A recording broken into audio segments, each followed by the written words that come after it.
मौत का नाम सुनते ही हम इंसानों की रूह कांप जाती है। वास्तव में इंसानों की जिंदगी में मौत कई अंदाज से आती है, पर उन सब में एक सबसे खतरनाक और डरावनी मौत एक टाइगर के हमले में मरने वाले की होती है। पर अफसोस मौत के खेल को समझना हमारी समझ से ऊपर है और इसीलिए लाख कोशिशों के बावजूद भी इंसान और बाघ के बीच के कॉन्फ्लिक्ट को रोकने में हम असमर्थ हैं। आए दिन बाघ के हमले में मारे जाने वाले लोगों की संख्या बढ़ती जाती है, जिसकी वजह से लोग डर के साए में जी रहे हैं। उन कुछ जगहों में जिम कॉर्बेट नेशनल पार्क भी शामिल है, जिसके नजदीक एक बेहद छोटा सा गांव मौजूद है जिसका नाम है सुंदरखाल। सुंदरखाल गांव इतना सुंदर है कि उसे हर प्रकृति प्रेमी एक बार जरूर देखना चाहेगा, लेकिन अफसोस की बात यह है कि इसी सुंदरखाल की सुंदरता के पीछे छुपा हुआ है एक डरावना सच। इसका सामना हम लोग हकीकत में तो क्या सपने में भी करना नहीं चाहेंगे। प्रकृति के श्राप से ग्रसित यह गांव आदमखोर बाघों के कहर से शापित है। तो हम इस वीडियो में आपको बताएंगे सुंदरखाल के उस डरावने सच के बारे में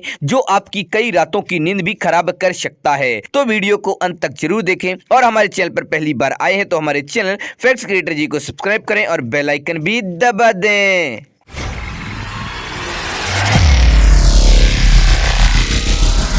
सुंदरखाल गांव नवंबर 2010 से जनवरी 2011 का वो समय जब यह गांव प्रकृति के इस खौफनाक श्राप से जूझ रहा था, जिसके चक्रव्यूह में आने वाला हर शख्स एक ऐसे आदमखोर दरिंदे का शिकार बन जाता था जिसकी लाल आंखें आपको अंदर तक डरा देंगी। इंसानी खून का प्यासा ये दरिंदा टाइगर किसी पर भी रहम नहीं खाता था। इसका आकार नॉर्मल टाइगर से बड़ा था। 12 नवंबर को सुंदरखाल गाँव के लोगों ने एक ऐसी खबर सुनी जिस पर यकीन कर पाना नामुमकिन था। खबर ये थी कि गांव की एक महिला नंदी देवी को एक बाघ ने अपना शिकार बना लिया था। दरअसल गांव में गैस की सुविधा न होने के कारण ये महिलाएं लकड़ियां लेने के लिए जंगल में जाया करती थीं और उस दिन भी नंदी देवी हमेशा की तरह अपनी सहेलियों के साथ लकड़ी लेने जंगल में गई थी। उसे क्या मालूम था कि मौत आज उसका इंतजार कर रही है। गाँव वालों ने इस खबर को सुनते ही तुरंत फॉरेस्ट डिपार्टमेंट को खबर की। ये बात उनको पता चलती इससे पहले ही रात हो चुकी थी। ऐसे में कोई भी अपनी जान की बाजी लगाकर रात में जंगल में जाने की हिम्मत नहीं करेगा, इसीलिए सुबह शव को ढूंढने का फैसला लिया गया।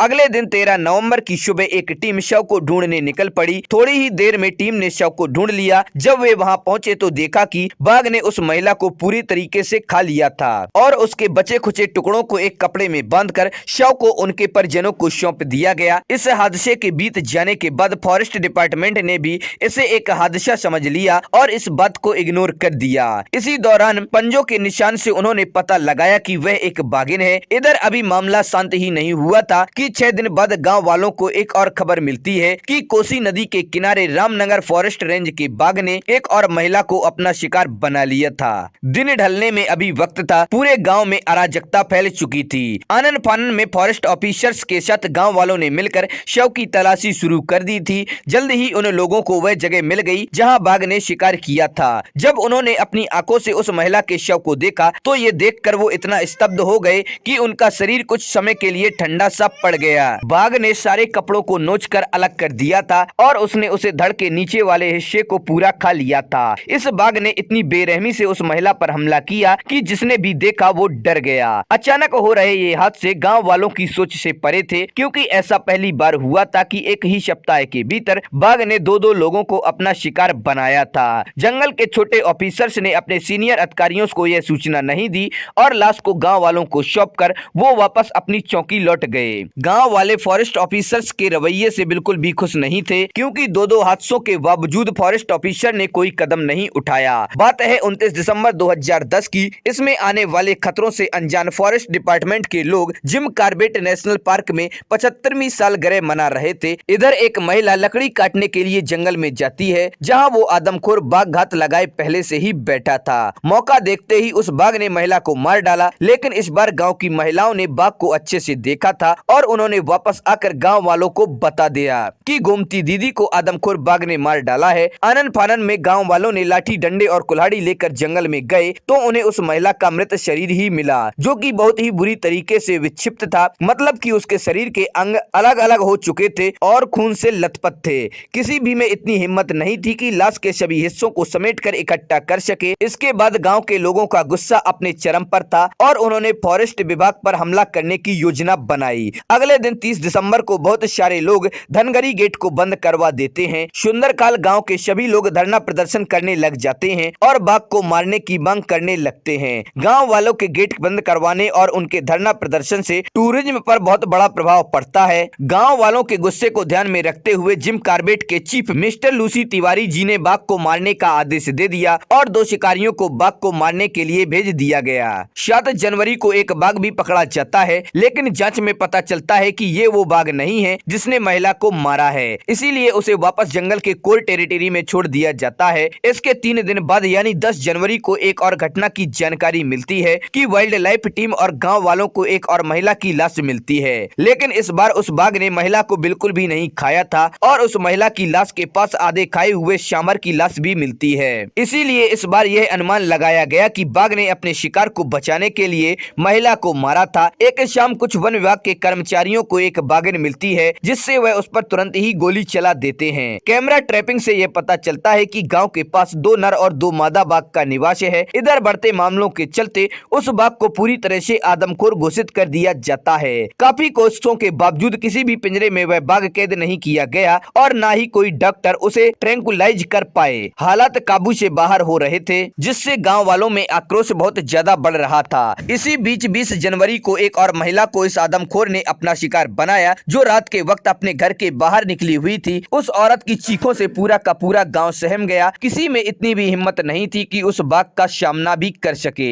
अगली सुबह जब फॉरेस्ट ऑफिसर को उस महिला की लाश मिली, तब उसे देखकर वो भी बहुत ज्यादा डर गए। शव के नाम पर उन्हें बस कुछ हड्डियां ही मिली थी। सुंदरकाल गाँव पर आदमखोर बाघ का डर इस कदर बैठा हुआ था कि वो रोज दुआ किया करते थे कि किसी तरह उनके गाँव से ये घटनाएं हमेशा के लिए बंद हो जाएं। पूरा जिम कार्बेट हाई अलर्ट पर था। जगह जगह पर पिंजरे लगा दिए गए थे। फॉरेस्ट गार्ड हर जगह पेट्रोलिंग पर थे। लोगों को सूरज ढलने के बाद घर से निकलने के लिए मना कर दिया गया था। साथ ही साथ दिन में भी जंगल में जाने से मना कर दिया गया था। 26 जनवरी का दिन जब सारा देश आजादी की खुशियां मना रहा था, तब सुंदरकाल का वो आदमखोर बाघ अपने शिकार की तलाश कर रहा था। 26 जनवरी के दिन एक पूरन नाम का युवक अपनी ससुराल सुंदरकाल जंगल के रास्ते आ रहा था। वह इस बात से बेखबर था कि मौत उसके पास ही है। उसे क्या मालूम था कि उसके साथ क्या होने वाला है। मोटरसाइकिल को एक जगह पार्क करके वह फोन पर बात करने लगा और जंगल में टहलने लगा। जबकि बाघ सिर्फ पूरन को ही देख रहा था, तभी झाड़ियों को चीरते हुए बाघ पूरन के सामने आ पहुंचा। बाघ को अपने सामने देख पूरन डर गया और उसे समझ ही नहीं आया कि उसे क्या करना चाहिए। वो कुछ कर पाता इससे पहले ही बाघ ने उसे पकड़कर पटक दिया और उसे अपने नुकीले दांतों से गर्दन पकड़कर मार दिया।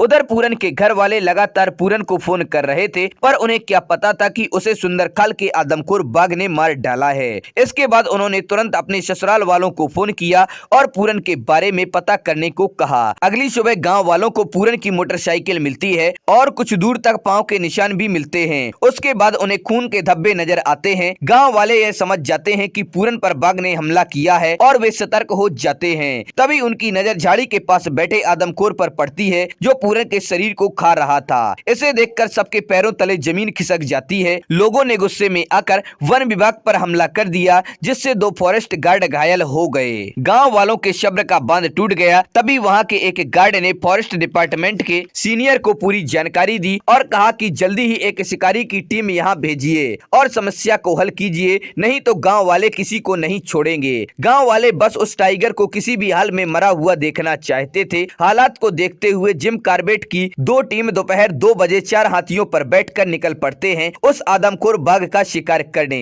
पूरा जिम कार्बेट इस मिशन में शामिल था। जैसे ही उन्होंने बाघ को देखा, वो अचंभित हो गए, क्योंकि वो अब तक एक मादा बाघिन की तलाश में थे। लेकिन उन्हें इस बात का जरा भी अंदाजा नहीं था कि जो इस पूरे कारनामे को अंजाम दे रहा था वो एक नर बाघ था। जैसे ही शिकारियों ने बाघ को देखा, उस पर गोलियां चला दी और ऐसा कहा जाता है कि उस बाघ को मारने के लिए 30 गोलियां चलाई गई थी। इसको 30 गोलियां लगने के बावजूद भी उस बाघ ने एक हाथी को घायल भी कर दिया। इतनी गोली खाने के बाद उस बाघ को आखिरकार मरना ही पड़ा। बाघ की मौत के बाद गांव वालों ने उस साल का सबसे बड़ा जश्न मनाया और मरे हुए बाघ को हाथी पर लादकर पूरे गांव में घुमाया गया। तो दोस्तों, आप लोगों को वीडियो कैसा लगा? पसंद आए तो लाइक करें और अपने दोस्तों के साथ शेयर करें। हमारे चैनल पर पहली बार आए हैं तो हमारे चैनल फैक्ट्स क्रिएटर जी को सब्सक्राइब करें और बेल आइकन भी दबा दें।